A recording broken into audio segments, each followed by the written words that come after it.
In the torrential rain of the rural mountains, a man in an impeccable suit abandons his sick 5-year-old daughter in an old, leaking boat, pushing her into the turbulent river waters.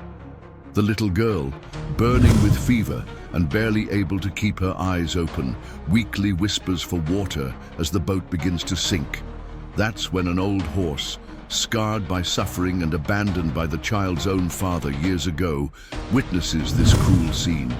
Without hesitation, he gallops toward the icy waters and fights against the current to save the drowning girl. What this brave animal does to protect the child is something completely unexpected. Torrential rain turned the country roads into muddy rivers when the black Mercedes-Benz screeched to a halt on the bank of the Blackwood River. The luxury engine hushed, leaving only the deafening roar of the storm echoing through the remote Appalachian foothills. From the driver's seat emerged a middle-aged man dressed in an impeccable Italian suit that contrasted starkly with the wild savagery of the place. His grey eyes were cold as steel, devoid of any spark of humanity. In the back seat, a girl of only 5 years burned with fever. Her angelic face was pale and sweaty, her blonde hair matted to her forehead by the high temperature. The pink dress she wore, once pristine, was now rumpled and damp with sweat. She murmured incoherent words, calling for water in a voice so weak it was barely audible above the drumming rain. "Daddy, I'm thirsty," the child whispered, reaching a trembling small hand towards the man. Edward Montgomery didn't even turn to look at her. His fingers drummed impatiently on the steering wheel as he watched the churning river through the fogged windshield. The water ran violently, carrying branches and debris downstream. It was perfect. No one would question an accident in a storm like this. "Daddy's very tired, Helena," he lied, his voice devoid of any paternal affection. "We're going to take a little boat ride to help you cool off." On the muddy bank, half hidden by wild bushes, lay a small wooden boat. It was an old, neglected vessel with peeling paint and visibly rotted planks. Edward had discovered that spot weeks ago. During his scouting of the area, the boat seemed to have been abandoned there for years, forgotten by time and civilization. He carried his daughter in his arms, feeling how her fragile little body burned with fever. Helena opened her eyes for a brief moment, trying to focus her gaze on her father's face. There was confusion in her blue eyes, a silent question about why they were there, in that frightening place, under the icy rain. "Where are we, Daddy?" she asked, her voice barely leaving her dry throat. "In a special place," Edward replied, placing her gently into the unstable boat. "You're going on a lovely trip." What the girl couldn't comprehend in her delirious state was that this was no adventure. Her own father, the man who should protect her above all else, was about to commit the unthinkable. In recent weeks, since the medical diagnosis, Edward had become a stranger.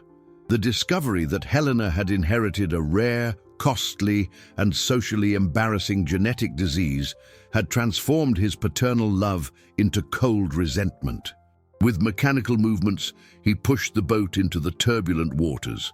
The vessel rocked dangerously, and Helena clung to the rotted edges with her small hands. The fever left her disoriented, but some primitive instinct screamed that something was terribly wrong. "Daddy! Daddy, don't leave me!" she cried as she realized the boat was drifting away from the bank. Edward was already back in the car, starting the engine without even looking back. The last sound Helena heard before the current carried the boat away was the rumble of the Mercedes disappearing down the muddy road. Alone in the icy waters, with the boat taking on water through its rotting planks, Helena didn't know she was being watched. In the nearby bushes, a pair of intelligent eyes had witnessed the entire scene. A bay horse, its coat faded by the elements and scars telling tales of abandonment, slowly raised its head. Brutus had seen much human cruelty in his 15 years of life, but never anything like this. And as the boat began to sink with the feverish girl still inside, something awoke in the old horse's heart, something he thought he had lost forever. Brutus didn't hesitate for a second. His hooves pounded hard on the soggy ground as he galloped towards the river, ignoring the throbbing pain in his right hind leg, an eternal reminder of his glory days at the racetrack. The rain lashed at his face, but his eyes remained fixed on the small boat violently rocking in the churning waters. The girl had fainted again, her frail little body sliding dangerously to the side as the boat tilted. With each passing second, more water seeped through the cracks of the decaying vessel. Brutus could see she had only minutes before the rotted structure gave way completely. Without thinking of the consequences, the horse plunged into the icy waters. The shock of the cold cut his breath like a knife, but he continued swimming with determination. The current was stronger than he had imagined, constantly pulling him downriver. His legs fought against nature's relentless force, each movement a battle for survival. "You have to make it," he murmured to himself, a silent prayer echoing in his heart. "This child doesn't deserve to die." When he finally reached the boat, Helena was submerged up to her neck. Her lips were beginning to turn blue, and her breathing was almost imperceptible. With extreme care, Brutus gently bit the fabric of her pink dress, taking care not to hurt her with his teeth. The fabric was soaked and heavy, making the rescue even more difficult. The girl awoke for an instant, feeling the movement. Her eyes slowly opened, focusing on the horse's furry, wet face. There was no fear in her gaze, only a strange sense of security, as if she recognized in him a protector sent from the heavens.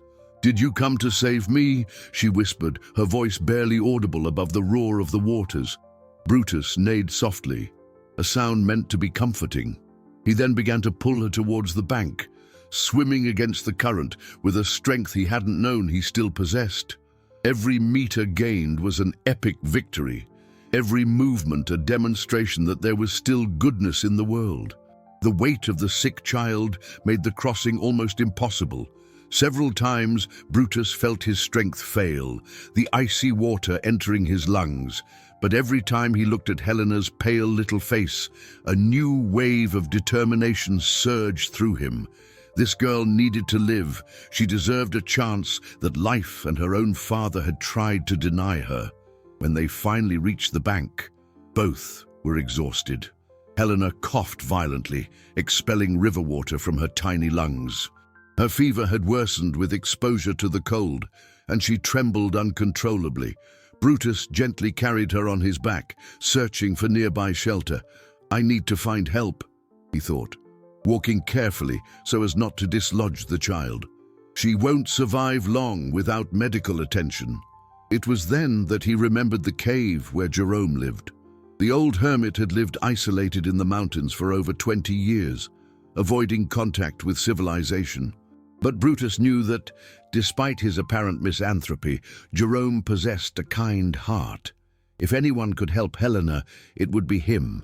The path to the cave was steep and treacherous, especially with the rain making the rocks slippery. Helena alternated between moments of consciousness and feverish delirium. In her lucid moments, she held on to Brutus's mane, whispering thanks that broke the old horse's heart. "Oh, why did Daddy leave me in the water?" she asked during one of her clearer moments. "Did I do something wrong?" Brutus had no way to answer, but his heart ached with pain at the innocence of that question. How to explain to a child that not all fathers are worthy of that title? How to make her understand that Edward's cruelty wasn't her fault? As they approached the cave, Brutus could see a faint light emanating from the entrance. Jerome was awake, likely reading one of his ancient books by candlelight. The horse neighed loudly, a desperate call for help that echoed through the damp mountain rocks. Jerome Santos lifted his tired eyes from the medical book he was reading by the flickering candlelight. The desperate neigh echoing through the cave made him rise immediately, recognizing the sound as a plea for help. At 72, his movements were slower, but his mind remained as sharp as it had been during his days practicing medicine in the city. "What is it this time, Brutus?" he murmured, walking towards the cave entrance. Another injured animal? What he saw left him speechless. The bay horse carried a small child on its back, clearly in critical condition. The girl was unconscious, her pale little face contrasting starkly with her soaked pink dress. Jerome immediately recognized the signs: high fever, labored breathing, severe dehydration. "My God!" he whispered, approaching cautiously. "How did a child end up here?" With careful movements, Jerome helped Helena dismount from Brutus's back. The girl's body was burning with fever, and she murmured incomprehensible words in her delirium. The hermit carried her into the cave, where he had improvised a rudimentary clinic over the years. "You brought her from the river, didn't you?" he asked the horse, who remained nearby, clearly concerned. "I saw the water marks on her." Brutus neighed softly, as if confirming the question. Jerome had known that animal for years, ever since he had appeared injured in the mountains, abandoned by some cruel owner. The horse possessed an almost human intuition for detecting suffering and danger. As he examined Helena, old memories resurfaced in Jerome's mind. He had been one of the most respected pediatricians in the city, specializing in rare childhood diseases. But a medical error, resulting from political pressure and the interference of a powerful family, had destroyed his career and forced him into voluntary exile in the mountains. "This fever isn't common," he murmured, touching the girl's forehead. "And these symptoms, I've seen this before." He began to administer first aid with the limited resources at his disposal. Cold compresses to lower the temperature, a homemade rehydration solution to combat dehydration, medicinal herbs he cultivated in his small garden. Helena reacted slightly to the care, opening her eyes for brief moments. Where's my daddy?" she whispered, her voice hoarse and weak. "You're safe now, little one," Jerome replied gently. "What's your name?" Helena Montgomery," she managed to say before passing out again. The surname hit Jerome like a lightning bolt. Montgomery, Edward Montgomery, the richest and most powerful businessman in the region, the same man who had interfered with his work years ago, causing the death of a child by pressing for inadequate treatment, the man who had destroyed his career out of pure greed and political influence. It can't be a coincidence, he thought, examining the girl more closely. But how did his daughter end up in the river's waters? Brutus seemed to sense the growing tension in Jerome. The horse approached the child, lying down beside her carefully. His body heat would help combat the cold she felt, and his presence seemed to calm her, even in her unconscious state. Jerome spent the next few hours alternating between caring for Helena and trying to understand how she had gotten there. He checked the pockets of her dress for clues and found a small wet piece of paper with part of a medical prescription. What he managed to decipher left him even more disturbed. The prescribed medication was used to treat a specific genetic condition, a rare disease he knew well, a condition that required expensive and constant treatment, but that allowed for a normal life if adequately medicated. Why was a child with access to the best doctors and treatments here, abandoned and without medication? "There's something very wrong with this story," he murmured, watching Helena fight against the fever. "Because no father abandons a sick daughter unless—" The realization hit him like a punch to the gut. Edward Montgomery was capable of anything to maintain his public image. If Helena represented an embarrassment to the family, if her condition could tarnish the Montgomery's reputation, he wouldn't have the guts, Jerome whispered. But his own thoughts contradicted him. Or would he? Brutus neighed softly, as if confirming his worst fears. The horse had witnessed the scene at the river, had seen with his own eyes the coldness with which a father had abandoned his own daughter. And now, together, they were the only people in the world who knew the truth about what had happened that stormy night. For 3 days and 3 nights, Helena fought against a fever that seemed determined to take her. Jerome didn't leave her side, applying all the medical knowledge accumulated over decades of practice. Brutus also kept constant vigil, lying close to the girl like a silent guardian, offering his body heat whenever she shivered from the cold. "Her temperature is rising again," Jerome murmured, touching the child's forehead with the back of his hand. "I need medications I don't have here." The situation was desperate. Helena alternated between moments of feverish delirium and periods of worrying unconsciousness. During her deliriums, she called for her father, asking why he had left her in the icy water. Her words broke the hearts of both the hermit and the horse. "Daddy said we were going on a boat ride," she murmured in one of her semi-conscious moments. "But why did he leave? Was I a bad girl?" Jerome held her tiny hand, trying to convey comfort through his touch. "You didn't do anything wrong, little Helena. Sometimes adults make very bad choices." Brutus neighed softly, as if agreeing. The horse had developed an extraordinary bond with the girl, seeming to intuitively understand when she needed comfort. Whenever Helena began to stir, he would position his head close to her, and his calm breathing would soothe her. In the early hours of the second day, Helena had a seizure. Jerome struggled to stabilize her with the limited resources he possessed, while Brutus remained alert, as if he could sense the gravity of the moment. The hermit knew he was losing the battle. The girl needed urgent hospital care. "I can't let her die," he said to Brutus, his voice laden with emotion. "I already failed once because of that damn man. I won't fail again." It was then that Jerome made a risky decision. He would descend to the nearby town to fetch the specific medications Helena needed. It would be dangerous. Edward Montgomery had eyes and ears throughout the region, and Jerome was a known face who could be recognized. "Brutus, I need you to look after her while I'm gone," the hermit said, preparing a backpack with basic supplies. "If her fever gets too high, take her to the creek and wet her forehead with cold water. Do you understand?" The horse neighed, as if he perfectly understood the instructions. Jerome left water and some natural remedies within Brutus's reach, along with detailed written instructions in case of emergency. As Jerome departed down the mountain on his old motorcycle, Helena began to worsen. Her breathing became more labored, and she started to delirious again. This time, however, her words were different, clearer, as if a part of her memory was returning. "The black car. Daddy was very quiet," she murmured, eyes closed but forehead furrowed in concentration. "He told me we were going fishing, but there was no fishing rod in the car." Brutus moved closer, as if wanting to hear every word. There was something important in what the girl was saying, something that confirmed his worst suspicions about that night on the river.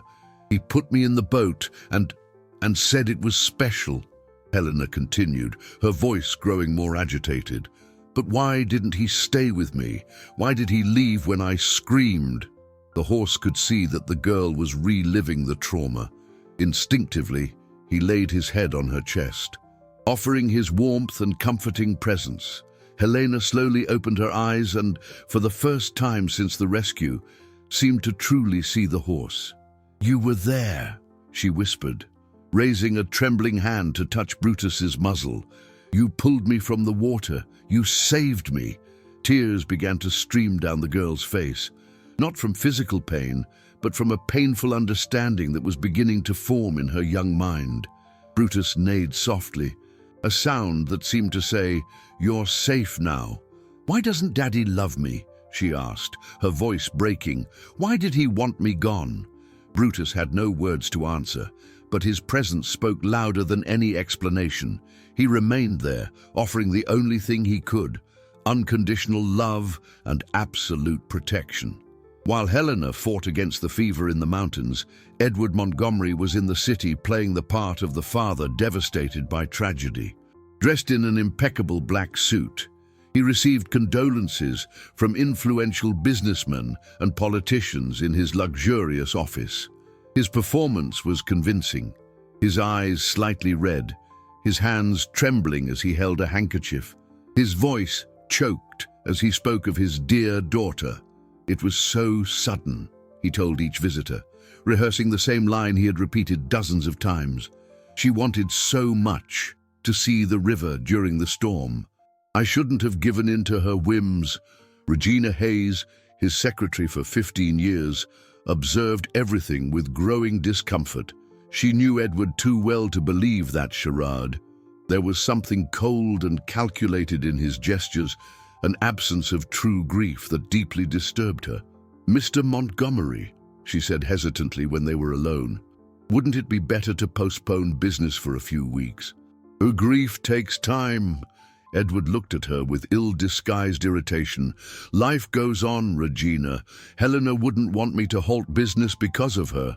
The way he referred to his daughter in the past tense, as if he had already mentally buried her, sent a shiver down Regina's spine. There was something deeply disturbing about that coldness, especially since she remembered how Edward had reacted when he received Helena's medical diagnosis weeks ago. At that time, instead of showing paternal concern, he had raged. 15 million pounds, he had yelled after speaking with the medical specialists. $15 million over her lifetime to treat this damned disease. And she could still develop complications that will require permanent special care. Regina remembered how he had coldly calculated the costs, as if Helena were a bad investment that needed to be cut from the budget. The reaction had been so shocking that she had even considered reporting him to Child Protective Services. But Edward was too powerful. Who would believe her against the most influential man in the region? Now, watching him play the role of the grieving father, Regina began to suspect that the tragedy at the river hadn't been as accidental as Edward claimed. But how to prove something like that? How to accuse one of the most respected men in society of something so horrific? "Sir," she said carefully, "has the police finished their investigation into the accident?" Edward paused for a second before answering, and in that brief moment, Regina caught something in his eyes, a flicker of nervousness that he quickly masked. "Yes, of course," he replied, returning to shuffle papers on his desk. "Case closed. Accidental drowning during a storm. Body carried away by the current. But they didn't find... there's no physical evidence." This time, Edward raised his eyes and stared at her with a coldness that made her recoil. "Regina, are you questioning the police's competence? Or are you suggesting something more unpleasant?" "No, sir. My apologies. It's just that it's hard to accept." "For me too," he lied, turning his attention back to the documents. "And that's why I prefer to focus on work." That afternoon, Edward received a call that left him uneasy. It was from the private investigator he had discreetly hired to monitor the police investigation. The man had bad news. "Mr. Montgomery, some strange rumors have surfaced in the region," said the voice on the other end of the line. "People talking about a little girl being seen in the mountains. They're probably just local stories." But Edward felt his blood run cold. What kind of stories? A local rancher said he saw a horse carrying a small child. Another resident mentioned screams coming from the direction of the old caves. They're confused reports. "But find it," Edward interrupted, his voice low and menacing. "Find it and deal with it. Discreetly." "Understood, sir." Edward hung up the phone, his hands trembling slightly. It couldn't be possible. He had seen the boat sink, had confirmed that Helena was unconscious when he left her. But what if she had survived somehow? The mere possibility sent him into a panic. If Helena was alive, if someone found her, if she told what had really happened that night, his reputation, his fortune, his freedom, everything would be lost. "No," he murmured to himself. "I won't let that happen." For the first time since that night at the river, Edward felt real fear. Not the fear of being discovered, but the terror that his daughter, the daughter he had tried to eliminate, might return to haunt him like a ghost from the past. Jerome returned from the mountains at dusk, carrying a heavy backpack with medications he had managed to acquire at the pharmacy in Pine Ridge. His trip had been risky. He'd needed to use false identification and pay exorbitant prices for controlled substances, but he had gotten everything Helena needed to recover. "How is she?" he asked immediately upon seeing Brutus standing guard near the girl. The horse neighed softly and moved away so Jerome could examine Helena. Her fever had lowered slightly, but she was still very fragile. What most impressed the hermit was how Brutus had followed his instructions to the letter. There were signs that he had wet Helena's forehead with cold water several times during his absence. "You're a better nurse than many humans," Jerome said, stroking the horse's neck with gratitude. As he prepared the medications, Helena awoke.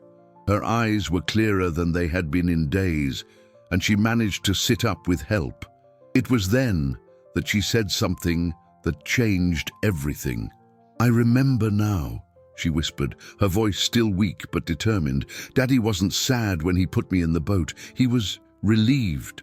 Jerome stopped fiddling with the remedies and turned to look at her. "What do you mean?" "Little one.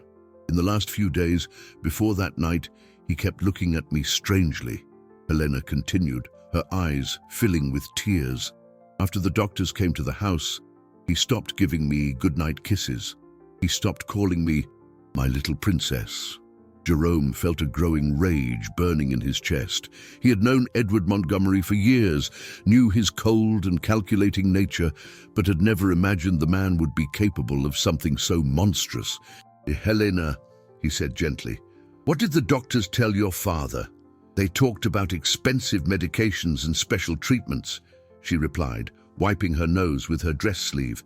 "Daddy got very angry after they left. He broke a vase and yelled curses." Brutus approached and laid his head on Helena's lap, offering comfort. The girl automatically stroked him, finding peace in the soft touch of his coat. "He told Regina that I was a problem too expensive," Helena continued, tears flowing freely now. "I didn't understand what that meant, but now I think I do." Jerome clenched his fists, struggling to control his indignation. As a father, as a doctor, as a human being, he was horrified. Edward had planned Helena's abandonment not in a moment of despair, but as a cold, calculated decision based purely on financial matters. "Listen closely." "Helena," he said, kneeling in front of her and holding her tiny hands. "You are not a problem. You are a precious and special girl, and any father should feel blessed to have you as a daughter." "But I have that bad disease," she protested. "The doctors said I'll need medication forever." "So what?" Jerome replied firmly. "Many people need medication. That doesn't make them less valuable or less loved. Your father is very sick too, Helena. Sick in his heart." Helena seemed to process those words for a moment. "Do you think he regretted it? Do you think he's looking for me?" Jerome hesitated. How to explain to a 5-year-old that her own father was probably praying she would never be found? How to protect her innocence without completely lying? "The important thing now is for you to get well," he said finally. "And you have people who care about you? Brutus and I will take care of you forever?" Helena asked, her eyes shining with a mix of hope and fear. "Forever," Jerome confirmed, looking meaningfully at Brutus, who neighed as if sealing a pact. But even as he made that promise, Jerome knew the situation was becoming more complicated. During his trip to town, he had heard rumors about strange people asking questions about a missing girl. Edward had clearly discovered that Helena might be alive and was mobilizing resources to find her. The question now wasn't just how to keep Helena safe and healthy, but how to protect her from a father who saw her as a threat that needed to be eliminated.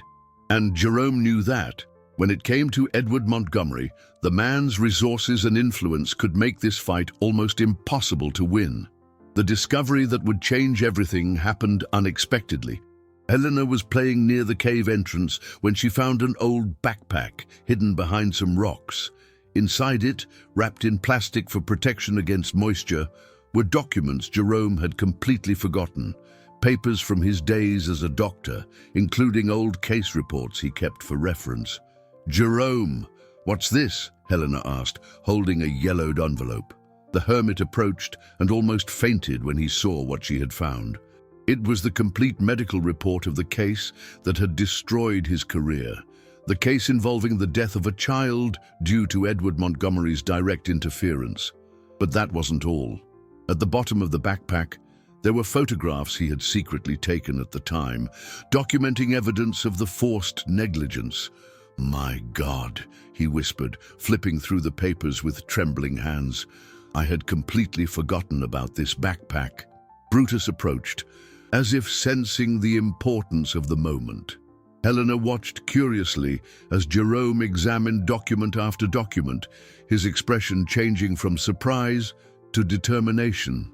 "Helena," he said finally, "these papers prove that your father has done very bad things before. They can help us protect you." But the real turning point happened when Helena found a small digital recorder at the bottom of the backpack that still worked. Jerome had used the device to record his medical observations, but had forgotten that he had also recorded the conversation in which Edward directly threatened him, forcing him to alter the treatment of the child who had died. "You will do exactly as I say, Doctor," Edward's cold voice echoed from the recorder. "My political reputation is worth more than the life of any poor child. And if you don't cooperate, I'll make sure you never practice medicine anywhere again." Helena's eyes widened as she heard her father's voice. "It's Daddy! But why is he saying such bad things?" Jerome quickly turned off the recorder, but the damage was done. Helena had heard concrete evidence of Edward's cruel nature, evidence that proved abandoning her in the river hadn't been his first act of inhumanity. "Did Daddy hurt other children?" Helena asked, her voice small and frightened. "Your father is a very sick person, Helena," Jerome replied carefully, "but these recordings can help prevent him from hurting anyone else." It was then that Brutus neighed loudly and nervously, looking towards the trail leading to the cave. His ears were alert, picking up sounds that humans couldn't yet perceive. Jerome immediately recognized the signs. Someone was approaching. "Hide the documents," he whispered urgently to Helena. "Quick!" Male voices echoed from outside, growing closer. Jerome recognized the accent. They were men from the town, probably Edward's private investigators. They had found the cave. "Is anyone in there?" a rough voice shouted. "We just want to ask a few questions about a missing girl." Helena clung to Jerome's leg, trembling with fear. Brutus positioned himself between them and the cave entrance, like a protective guardian. The hermit knew they had only seconds before the men entered. "Helena," he whispered quickly, "remember the secret trail I showed you yesterday, the one that leads to the waterfall?" She nodded, her eyes wide with terror. "Brutus will take you that way. Run! I'll try to distract these men." "What about you?" she asked, tears welling in her eyes. "I'll find you later. Go, quick!" Brutus lowered himself so Helena could climb onto his back. With the crucial documents hidden in her shirt, she clung to the horse's mane. Jerome pushed a rock that revealed a secret passage at the back of the cave, an exit he had discovered years ago. "We know you're in there, old man," another shouted. "Come out with your hands up." Brutus and Helena vanished through the secret passage just as Edward's men entered the cave. Jerome turned to face them, knowing his life was about to change forever. But now they had something Edward would never expect, evidence that could completely destroy him. The secret trail leading to the waterfall was narrow and dangerous, especially for a horse carrying a frightened child. Brutus moved with extreme care, each step calculated to prevent Helena from falling. The girl clung to his mane tightly, the precious documents pressed against her chest. "Brutus, do you think Jerome will be okay?" she whispered into the horse's ear. The animal neighed softly, a sound meant to be comforting, but he himself was worried. Through the dense forest, they could hear shouting voices and sounds of objects being broken, coming from the direction of the cave. Edward's men clearly weren't being gentle with the hermit. The trail began to descend abruptly towards the valley where the waterfall was located. Brutus had to slow his pace even further, his front legs trembling with the effort to maintain balance on the steep descent. Helena closed her eyes, trusting completely in the horse who had become her sole protection in the world. "I'm scared," she admitted, her voice almost inaudible above the sound of the approaching rushing water. Brutus stopped for a moment and turned his head to look at her. His brown eyes conveyed a clear message. "I will protect you no matter what happens." Helena understood, and for the first time since they had fled the cave, she managed to form a small smile. When they finally reached the waterfall, Helena dismounted from Brutus's back and ran to the water's edge. The deafening roar of the falling water would mask any noise they made, offering temporary protection, but she also knew they couldn't stay there forever. "What do we do now?" she asked, pulling the documents from inside her shirt to check if they hadn't been damaged. Brutus walked to the edge of the small lake formed by the waterfall and drank water, always keeping a watchful eye on the surrounding trails. His survival instincts, sharpened by years of abandonment, were on high alert. Helena sat on a smooth stone and began to examine the papers she had hidden. She couldn't understand everything that was written. They were complex medical terms and legal language. But she recognized her father's name, repeated several times. There were also photographs of a child in a hospital bed, connected to various machines. "This child looks sick like I was," she murmured, delicately touching one of the photographs. "Did Daddy hurt her too?"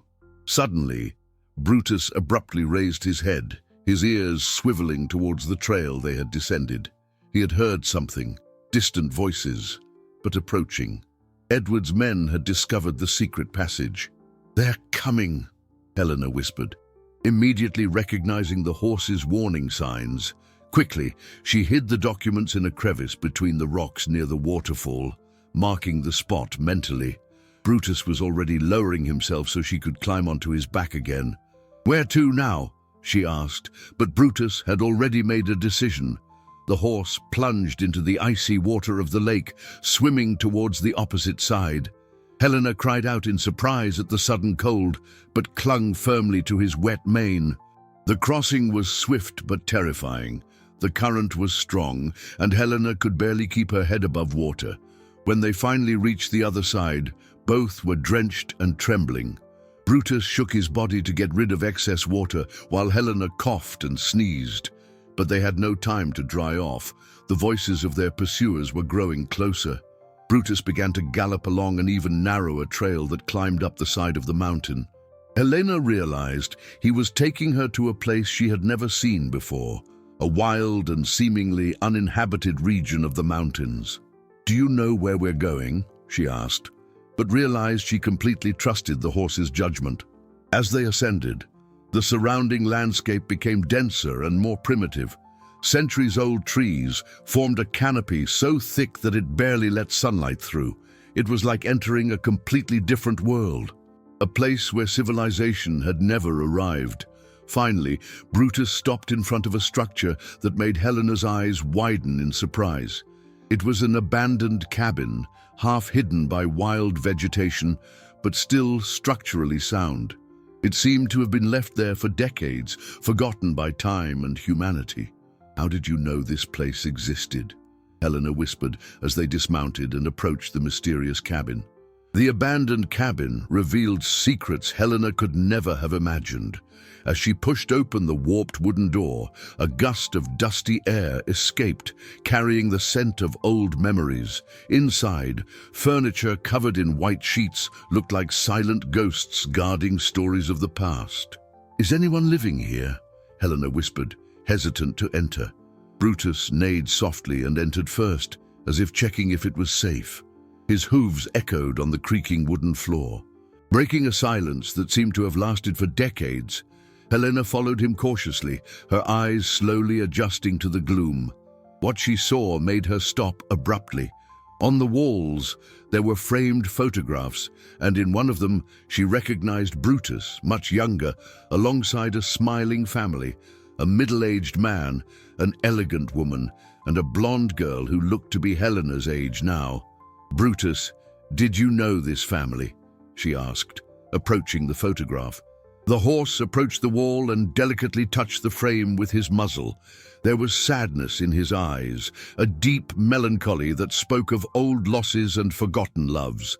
Helena began to understand that this wasn't just any cabin, it was Brutus's former home. Exploring further, she found an old trunk in the corner of the room. Inside it, carefully preserved, were more photographs, letters, and documents. The letters revealed a tragic story. The family who lived there had lost everything in a fire that destroyed their main property in the city. Without resources to restart, they had moved to that cabin in the mountains. "Dear Grandma," Helena read one of the letters aloud. "Daddy had to sell Brutus to a rich man in the city. I'm so sad because he was my best friend. The man promised to take good care of him, but I'm afraid he won't understand how special Brutus is." The letter was signed by Isabella, the girl in the photograph. Helena looked at Brutus and saw literal tears in the animal's eyes. She ran to hug him, finally understanding the source of his deep sorrow. "You had a family that loved you," she whispered against his neck, "and then you were sold to a bad person." The pieces of the puzzle began to fit together in Helena's mind. The rich man mentioned in the letter could only be Edward Montgomery. Brutus had been sold to her father, who had abandoned him in the mountains when he got injured. The horse who had saved her was, ironically, another victim of Edward's cruelty. "We were both rejected by the same bad man," Helena said, the realization bringing an even deeper connection between them. Continuing to explore the cabin, Helena found old clothes in a closet. They were girls' dresses, carefully preserved in tissue paper. One of them, a blue dress with embroidered flowers, was exactly her size. She quickly changed her torn and dirty pink dress for the clean clothes, feeling more human for the first time in days. In a kitchen drawer, she discovered something even more valuable, a detailed map of the mountainous region, showing secret trails and natural shelters that even the locals didn't know about. Someone had carefully marked the safest paths and places where water and food could be found. Isabella must have known these mountains like the back of her hand, Helena murmured, studying the map. "And you too, Brutus." Outside, the sound of helicopters began to echo among the mountain peaks.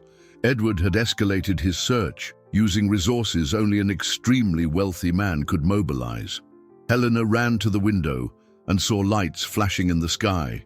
"Systematically scouring every valley and clearing, they're looking for us with helicopters," she said, fear returning to her voice. "How will we hide from them?" Brutus approached the map and touched a specific spot with his muzzle, a natural cave marked as a safe haven by the previous family. It was a place where they could hide from the helicopters and Edward's men, but it was several hours' walk through difficult terrain. "Do you want to go there?" Helena asked. The horse nodded, but his eyes showed concern. The journey would be dangerous, especially with the pursuers closing in. And there was still the question of Jerome. They didn't know if he was all right or if he had managed to escape Edward's men. Helena made a brave decision. She quickly wrote a letter on a piece of paper found in the cabin, explaining where they would be and asking any good person who found her to take her to the proper authorities. She left the letter in a visible place, hoping someone other than Edward's men would find it. "Let's go, Brutus," she said, climbing onto his back again. "We need to get to that cave before they find us." As they left the cabin towards the hiding place marked on the map, Helena carried with her more than just hope. She carried the story of love and loss that connected her own tragedy to Brutus's, strengthening the bond between two souls who had been rejected by the same cruel man. The journey to the safe cave became a desperate race against time. Edward's helicopters methodically scoured each section of the mountains, their powerful spotlights cutting through the growing darkness like swords of light. Helena crouched low over Brutus's neck whenever the sounds of the engines approached, both hiding beneath dense trees or rocky overhangs. "And there are so many of them," Helena whispered, observing at least 3 different helicopters in the sky. "How did Daddy get so many men?" Brutus knew Edward possessed almost limitless resources, but even he was surprised by the scale of the search operation. Through the trees, they could also see flashlights of men on foot, scouring the lower trails. The net was closing in rapidly around them. The map Helena had found in the cabin was proving invaluable. Following the careful markings left by Isabella's family, they managed to avoid the main trails where Edward's men were concentrating their search. But each detour delayed them, and Helena could feel Brutus tiring. "Do you want to rest?" she asked, concerned about the horse's heavy breathing. Brutus shook his head negatively. He knew that stopping now could mean being caught, and he wouldn't allow anything to happen to Helena. But his injured leg was starting to ache intensely from the prolonged effort. When they finally reached a clearing where they needed to cross open terrain, Helena saw something that made her blood run cold. In the trees on the other side, flashlight beams moved in organized patterns. Edward's men had reached the cave area first. "They know where we're going," she whispered, panic rising in her voice. Brutus studied the situation carefully. There were at least 6 men positioned between them and the cave entrance, but his years in the mountains had taught him paths that even maps didn't show. He knew an alternative route, more dangerous, but one that could lead them to their destination undetected. Turning abruptly to the left, Brutus began to climb an almost vertical rocky slope. Helena clung desperately to his mane, closing her eyes so as not to see the abyss that opened up beside them. Each step was calculated, each movement a matter of life or death. "Brutus, I trust you," she whispered, more to calm herself than to inform him. The higher they climbed, the more dangerous the path became. At one point, a loose stone almost made them lose their footing. Helena let out a muffled cry, and immediately they heard voices below responding to the sound. "They heard us," she said, terror gripping her voice. The helicopter's spotlights began to converge in their direction. Brutus increased his pace, risking everything in a final dash towards the top of the slope. Stones rolled under his hooves, creating a noise that echoed through the mountain like a miniature avalanche. It was then that Helena saw something that almost made her faint with fear. Emerging from the trees below them, she recognized the unmistakable silhouette of Edward Montgomery. Her father was personally leading the search, a powerful flashlight in one hand and a radio in the other. "It's him," she whispered, pointing to the distant figure. "Daddy came personally." Edward's voice echoed through the mountains, amplified by a megaphone. "Helena, Daddy's here to take you home. Don't be afraid, darling." The falseness in his voice made Helena nauseous. She knew exactly what her fate would be if Edward found her. This time, there would be no staged accident. He would ensure she disappeared forever. "I won't let him catch me," she said with renewed determination. "Not after everything we've discovered about him." Brutus neighed softly, a sound of approval and encouragement. They finally reached the top of the rocky slope, where a narrow passage led into the mountain. It was the alternative entrance to the safe cave, a path that even the map didn't show. But as they prepared to enter the passage, Helena heard something that made her stop. Between the noise of the helicopters and the voices of the men, there was a familiar sound, someone shouting her name in a voice she recognized. "Helena, Helena, where are you?" It was Jerome. Somehow, the hermit had escaped Edward's men and was looking for them. But his voice also meant he was dangerously close to their pursuers. Helena was torn between the safety of the cave and the desperate desire to help the man who had saved her life. She looked at Brutus, seeing the same dilemma in his eyes. Save themselves or risk everything to save a friend. The decision they would make in the next few seconds would determine not only their own fates, but the future of everyone involved in that deadly chase through the mountains. Helena looked at the safe entrance of the cave, and then in the direction from which Jerome's shouts were coming. Her heart split in two. The hermit's voice sounded increasingly desperate, and she could hear that Edward's men were rapidly closing in on him. "He saved my life," she whispered to Brutus. "I can't abandon him now." The horse understood immediately. Despite the mortal danger, both knew they couldn't live with the guilt if they left Jerome to be captured. Brutus turned and began to carefully descend the slope. Following the increasingly close shouts, hidden behind large rocks, Helena and Brutus finally spotted the scene. Jerome was cornered in a small clearing, surrounded by 5 men armed with flashlights and batons. The hermit seemed injured. There was blood on his forehead, and he was visibly limping. "Where's the girl, old man?" one of the men yelled, brutally shoving Jerome. "I already told you I don't know anything," Jerome replied with dignity, even wounded. "Yes, you invaded my home and assaulted me without cause." Edward Montgomery emerged from the shadows, his presence making the air seem colder. "Jerome Santos, isn't it? Former doctor, now a hermit, living off the grid. I know a lot about you." Helena felt Brutus tense beside her. The horse recognized the voice of the man who had abandoned him years ago, leaving him injured and alone in the mountains. "Your daughter isn't with me," Jerome said firmly. "And even if she were, I would never hand her over to a monster like you." Edward laughed coldly. "Monster? I'm a worried father looking for my missing daughter. You're the one interfering in family matters." "I know what you did that night at the river," Jerome replied bravely. "And I know about other children who suffered because of you." Edward's expression changed instantly. The mask of a worried father disappeared, revealing the cruel coldness beneath. "You're talking about things you don't understand, old man, and you're making a grave mistake." One of the men raised his baton, ready to strike Jerome again. It was then that Helena made the bravest decision of her life. "Stop!" she cried, emerging from behind the rocks. "Don't hurt him!" Everyone turned in her direction, surprised.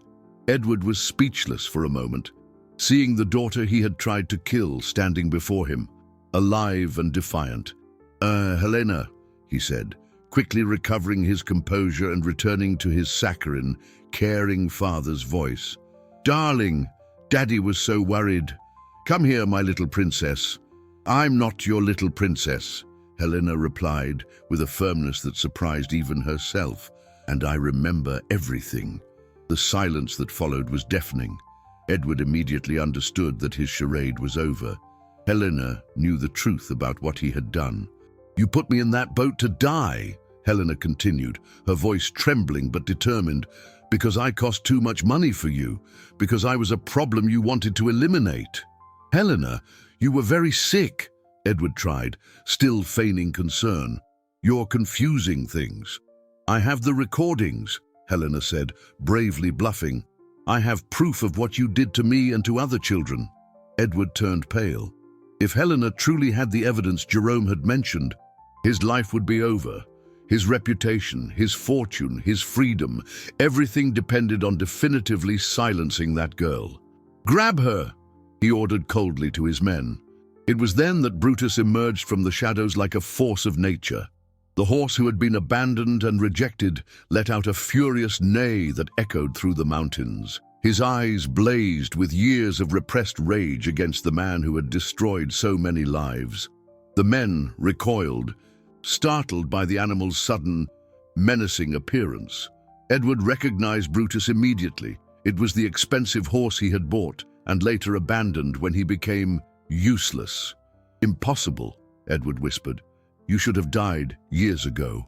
Brutus positioned himself between Helena and the armed men, shielding her with his own body.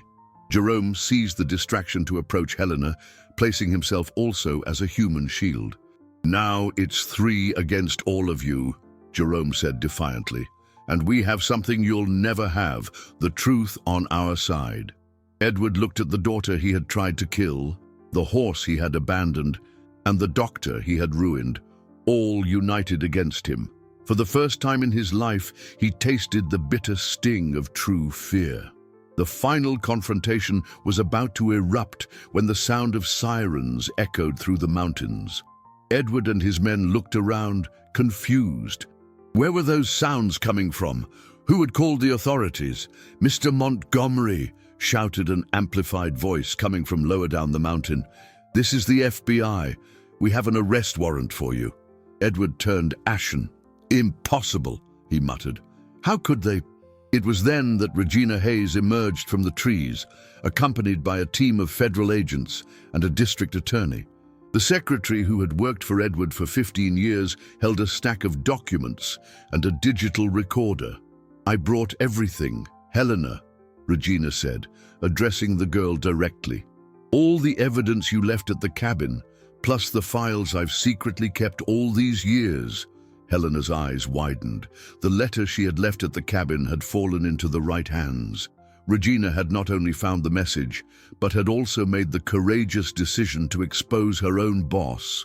"Regina," Edward said, his voice laced with menace, "you don't know what you're doing. I can destroy your life." "You've already destroyed too many lives," she replied firmly, "including my own conscience. I won't let you hurt anyone else."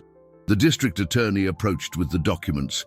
"Edward Montgomery, you are under arrest for attempted murder, child abandonment, forgery, and medical malpractice resulting in death." Edward's men, realizing the situation had completely turned, began to discreetly back away. They had been hired for a search, not to face the FBI. "This is absurd," Edward yelled, completely losing his composure. "This girl is my daughter. I have the right to—" "You forfeited any rights when you tried to kill her," the attorney interrupted. "We have recordings, falsified medical documents, and the testimony of multiple victims." Helena approached Edward, her small hands trembling but her gaze firm. "Why, Daddy? Why couldn't you love me for who I am?" Edward looked at his daughter, the child he had tried to eliminate for considering her a financial burden, and for the first time, he seemed to truly see her. Helena had grown during those days in the mountains. She was no longer just a sick child, but a courageous survivor who had faced her deepest fears. "You don't understand," he said, his voice breaking. "And the pressure, the costs, what people would say. People would say you had a special daughter who needed love and care," Helena replied. "That's all there is to it." Jerome approached and placed a protective hand on Helena's shoulder. "A child is not a financial investment, Edward. It's a gift of life that should be protected and loved unconditionally." Brutus positioned himself beside Helena, as if to show Edward what true loyalty meant. The horse who had been abandoned had chosen to protect and love, while the father who should have loved had chosen to abandon. "Mr. Montgomery," the agent said, approaching with handcuffs, "let's go." As Edward was led away, he turned one last time to look at Helena. I'm sorry," he whispered, the words coming out with difficulty. Helena watched him for a long moment. "I'm sorry too, Daddy. I'm sorry you never learned what truly matters in life." Regina approached Helena and knelt in front of her. "Honey, I should have done this a long time ago. You have a loving family waiting for you, your aunt and uncle who live in the city. They were frantic when they learned the truth about what Edward did and that you had disappeared. Do they know about my condition?" Helena asked hesitantly. "They know, and they don't care one bit," Regina replied with a smile. "They just want to give you the love you've always deserved." Helena looked at Brutus and Jerome. "What about you two? What's going to happen to you?" Jerome smiled. "Now that the truth is out, I can go back to practicing medicine. And Brutus, well, I think he deserves a comfortable retirement after everything he's done." Helena hugged the horse's neck tightly. "You saved my life in every possible way," she whispered in his ear. Brutus neighed softly, a sound that seemed to say she had saved his life too, not just physically, but emotionally, giving him purpose and love once again. 3 weeks after that dramatic night in the mountains, Helena sat in the back seat of a comfortable car, traveling towards the city to meet her new family. Regina drove carefully, watching in the rearview mirror as the girl looked out the window with a mix of anticipation and nervousness. "Will they like me?" Helena asked for the 10th time on the trip. "Honey, they already love you," Regina replied patiently.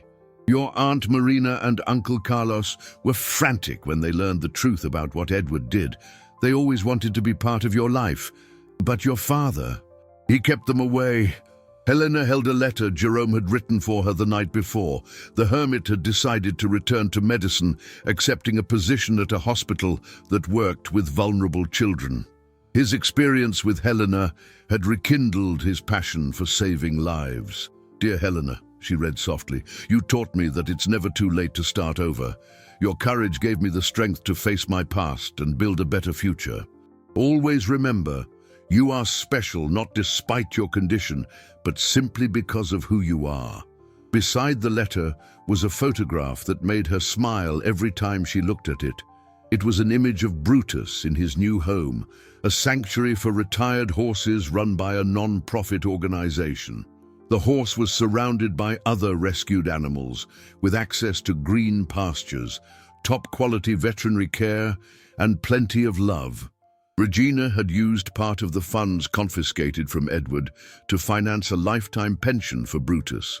The horse, who had been abandoned and considered useless, now lived like a king, respected and loved by all who knew his heroic story. "Can I visit Brutus whenever I want?" Helena asked. "Always," Regina confirmed. "Your aunt and uncle already know he's an important part of your life. They're even thinking of learning to ride so they can join you on visits." Edward's trial had been swift and decisive. The evidence was irrefutable. Jerome's recordings, the falsified documents, Helena's testimony, and the confessions Regina had secretly recorded over the years. Edward was sentenced to 20 years in prison for multiple charges, including aggravated attempted murder. More importantly, the case had opened a broader investigation into Edward's other criminal acts. Several families who had been harmed by his medical and political interferences finally received justice.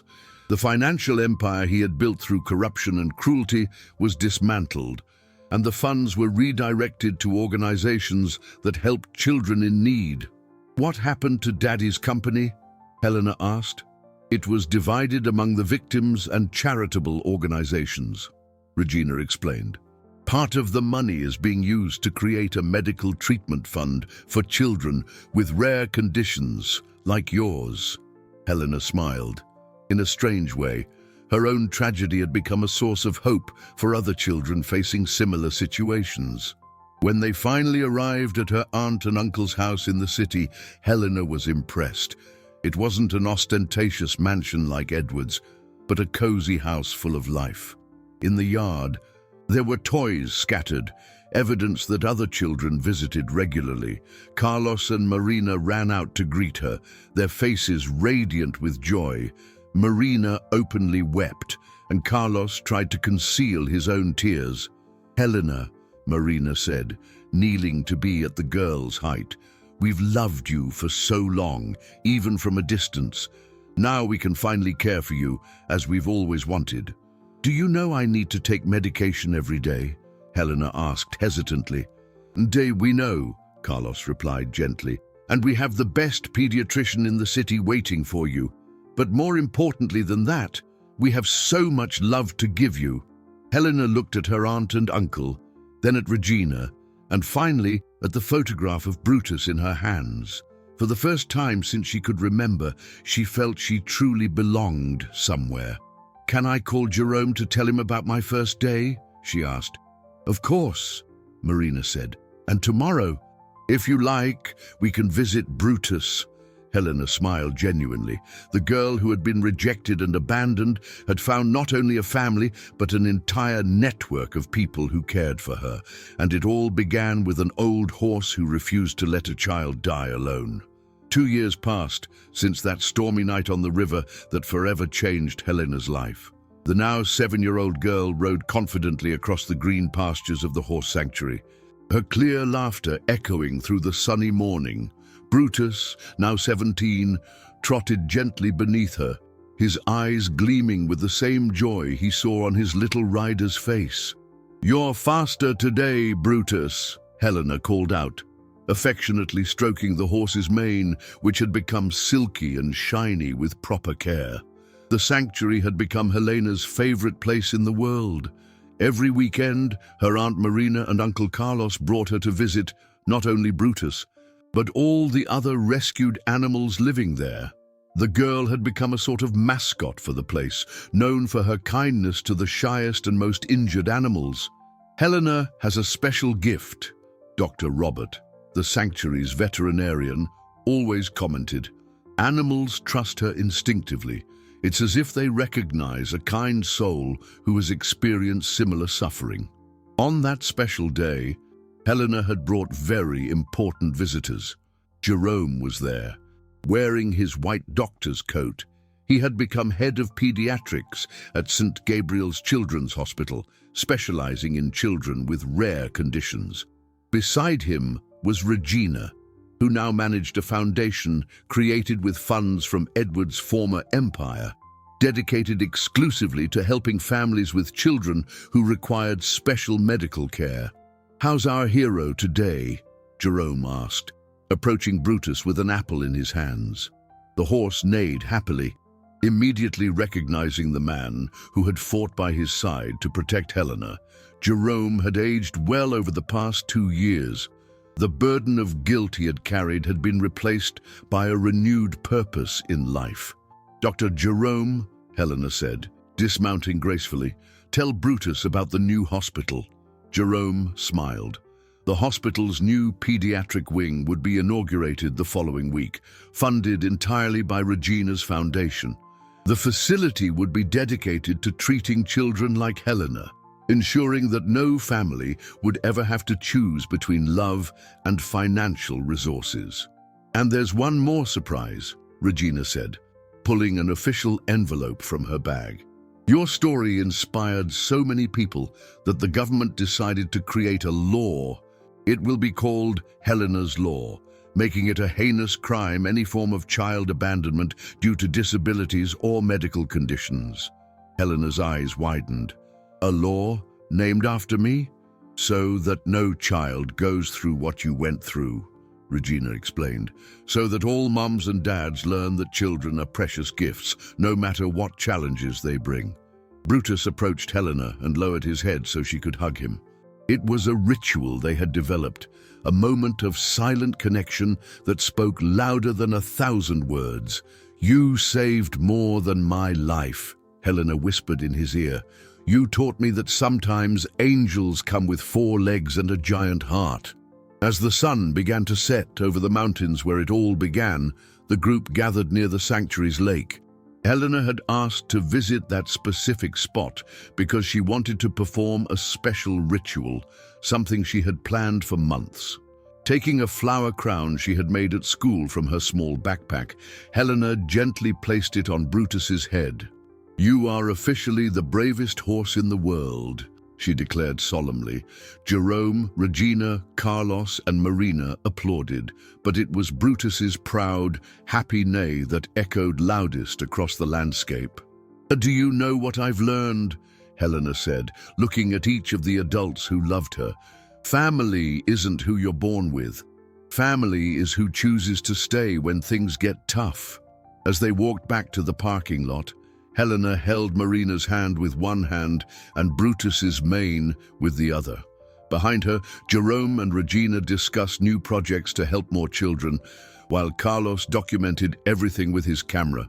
The girl who had been thrown into a river to die was now a source of hope and inspiration for thousands of people. The horse who had been abandoned for being useless was now a national symbol of loyalty and courage. And together, they proved that true love always finds a way to conquer cruelty. In the distant mountains, where it all began, the echo of their laughter mingled with the sound of the wind, a melody of hope that would continue to resonate forever.